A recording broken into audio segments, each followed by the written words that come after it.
building self-esteem and cultivating optimism. Okay, so again, it's breaking it down into processes that can actually, it's helping to remind you that, because if you're not constantly telling yourself that, you know, you're on track and you're doing fine and everything's working out the way it's supposed to, then, like I mentioned in the previous videos, that negative aspect of your conscious mind is going to take over and just run rampant.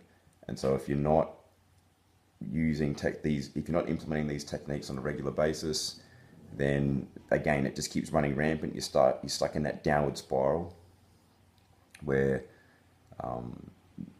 it affects your self-esteem. You feel negative, not optimistic. So, and it's not just a matter of clicking your fingers and all these things go away. You got to train them. So the exercise you'll be working on is doing your morning and evening routine. So guys might have already been doing the basic version of what I've handed out for this before, but this is the more the longer version. So in this one, you'll actually be writing in your journal, and all the template is there on what you're going to do, and it's just asking yourself questions and writing down so that you're constantly reinforcing where you're going in life, like what your goals are, what you're doing. It's just constantly reminding yourself where you're going, but also the positive things that are actually happening in your life. It's very easy to lose track of them and get stuck on the things that aren't working.